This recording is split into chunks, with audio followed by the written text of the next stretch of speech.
ഇന്നലെ ചിന്തിക്കുക, നിങ്ങളുടെ കല്യാണം കഴിക്കാൻ പോയ അവസരത്തിൽ എത്ര നേരം പ്രാർത്ഥിച്ചു ഈ ജീവിത പങ്കാളിയെ സമർപ്പിച്ചുകൊണ്ട് പ്രാർത്ഥിച്ച് ഈ പങ്കാളിക്ക് കൂടെയാണ് ജീവിക്കുന്നത്, ദൈവം എന്താണ് ഇവർ പറയുന്നത് എന്ന് മനസ്സിലാക്കാൻ എത്ര പേര് പ്രാർത്ഥിച്ചുകൊണ്ടിരിക്കും. പക്ഷേ നമ്മൾ ചിന്തിച്ചു നോക്കുമ്പോൾ ആരും തന്നെ ഉണ്ടാകി എന്ന് നൽകി. അതായത് ഒരു സുപ്രധാനമായ തീരുമാനം, ജീവിതത്തിലെ ഏറ്റവും പ്രധാനപ്പെട്ട ഒരു തീരുമാനമാണ് കല്യാണം കഴിക്കുക. ആ കല്യാണം കഴിക്കാൻ പോയ അവസരത്തിൽ നമ്മൾ ആരും തന്നെ പ്രാർത്ഥിക്കാം. എന്നാൽ അതേസമയം ചിന്തിച്ച് സദ്യക്ക് വേണ്ടിയിട്ട്, ഒരുക്കങ്ങൾക്ക് വേണ്ടിയിട്ട്, സാധനങ്ങൾ വാങ്ങുന്നതിന് വേണ്ടി എത്രമാത്രം സമയം നമ്മൾ ചെലവഴിച്ചു വരുന്നത്. എന്നാൽ അതൊക്കെ അപ്പുറമായിട്ട് ചിന്തിക്കേണ്ടിയിരുന്നത് എന്റെ ജീവിത പങ്കാളി, ഈ ദൈവം കാണിച്ചത് പങ്കാളികളുടെ ദൈവത്തിന്റെ ഇഷ്ടമാണോ എന്ന് അറിയാൻ വേണ്ടി ഒരു ദിവസത്തിൽ നിങ്ങൾ അരമണിക്കൂറിൽ ചെലവഴിച്ചു.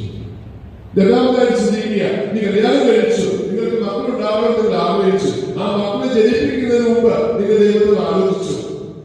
ഒരു അല്പസമയം നിങ്ങൾ ദൈവത്തോട് പ്രാർത്ഥിച്ചോ, ഞങ്ങൾക്ക് ഉണ്ടാകാൻ പോകുന്ന മക്കളുടെ ഞങ്ങൾക്ക് ദൈവം തരാൻ പോകുന്ന മക്കളെ കുറിച്ച് ചിന്തിച്ചിട്ടുണ്ടാവും.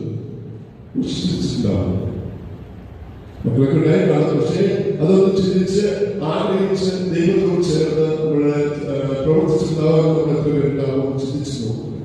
ഇനി അത് കഴിഞ്ഞു, ഈ മക്കളുണ്ടായി. ഈ മക്കളെ ആഗ്രഹിക്കുന്ന സമയത്ത് നമ്മുടെയൊക്കെ ജീവിതത്തിൽ നമ്മൾ എന്തൊക്കെ കാണുന്നത് വലിയ പാർട്ടികൾ ഉണ്ടാക്കാനാണ്. വലിയ പാർട്ടികളാണ് ഏറ്റവും പ്രധാനപ്പെട്ട കാര്യം. അതായത് കുറെ ആളുകളെ വിളിക്കുക, കുറെ ഭക്ഷണം ഉണ്ടാക്കി കൊടുക്കുക, കുറെ മദ്യം ഉണ്ടാക്കുക, ഇതാണ് നമ്മുടെ ജീവിതത്തിൽ പ്രധാനപ്പെട്ട കാര്യം. ഒരു കൊച്ചിന്റെ ആദ്യ വിവാഹ സ്വീകരണം നടത്തുമ്പോൾ ആ കൊച്ചു ആദ്യമായിട്ട് ക്രിസ്തുവിനെ സ്വീകരിച്ച് വീട്ടിലേക്ക് കടന്നു വരുമ്പോൾ ആ വീട്ടിലുള്ള സർക്കാരം എന്താ? മദ്യത്തിന്റെ സർക്കാരം.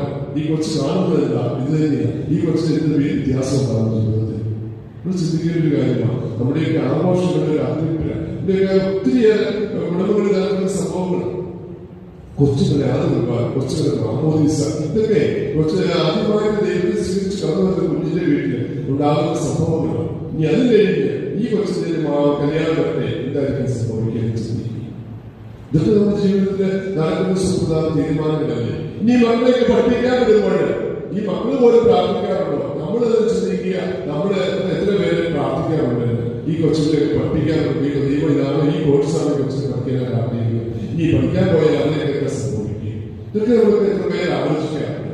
അതുമല്ല, ഇനി നമ്മുടെ ജീവിതത്തില് എന്തൊക്കെയോ കഴിയുമ്പോഴും നമ്മൾ ചിന്തിക്കുക, ഈ മക്കൾക്ക് വേണ്ടിയിട്ട് അല്ലെങ്കിൽ ഈ അപ്പനും അമ്മയ്ക്കും വേണ്ടിയിട്ട് ഒരു അല്പസമയമൊക്കെ ദൈവസന്നിധിയിൽ നിരന്തരം പ്രാർത്ഥിക്കാറുണ്ട്. നമ്മുടെ മാതാപിതാക്കന്മാർക്ക് വേണ്ടി മക്കൾ പ്രാർത്ഥിക്കുക, അതുപോലെ മക്കൾക്ക് വേണ്ടി മാതാപിതാക്കന്മാർ പ്രാർത്ഥിക്കുക. നിരന്തരമായി ദൈവസന്നിധിയിൽ സമർപ്പിച്ചുകൊണ്ട് പ്രാർത്ഥിക്കാറുണ്ട്.